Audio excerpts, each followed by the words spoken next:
Qëllimi i leximit. Kam lexuar shumë libra, por shumë prej tyre i kam harruar.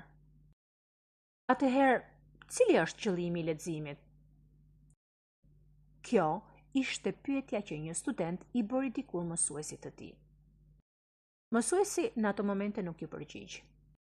Por megjithatë, pas disa ditësh, ndërsa ai edhe nxënësi i ri ishin ulur pranë një lumi, mësuesi tha se kishte etje edhe i kërkoi djalit që t'i sillte pak ujë duke përdorur një sit të vjetër që ishte shumë e ndotur edhe ndodhej aty në tokë. Studenti ju bind mësuesit të tij, edhe pse e dinte që ishte një kërkesë pa logjik.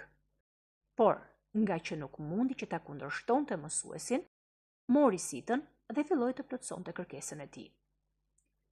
Filloi ta kryej këtë detyrë absurde, edhe sa herë që ai zhyste sitën në lum për të sjellë pak ujë dhe për t'ia çuar mësuesit, ai nuk mund të bënte as edhe një hap drejt tij, sepse as një pikë ujë nuk mbeti në sit. U përpoq dhe e provoi përsëri e përsëri, 10 herë.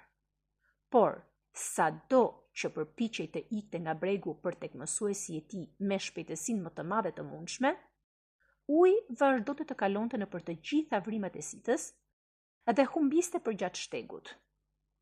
I raskapitur, djaloshi ul pranë mësuesit dhe tha: "Nuk mund të marr ujë me atë sitë. Më fal mësues, por është e pamundur dhe unë kam dështuar në detyrën time." "Jo," u përgjigj plaku duke buzëqeshur. "Ju nuk keni dështuar. Shikoj tani sitën.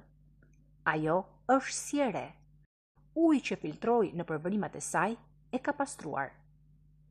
Kur lexon libra, vazhdoi mjeshtri i vjetër, ju jeni si shoshat, pra si vrimat e sitës, dhe librat janë si uji i lumit.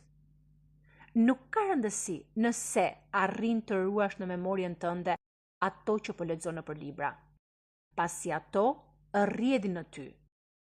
Pasi librat, sidoqoftë, me idetë e tyre, me njohurit, me emocionet, me dijet, me të vërtetën që do të gjesh në faqet e tyre, do të pastrojnë mendjen dhe do të bëjnë një person tjetër. Do të bëjnë më të mirë dhe më të rinovuar. Ky është qëllimi i leximit.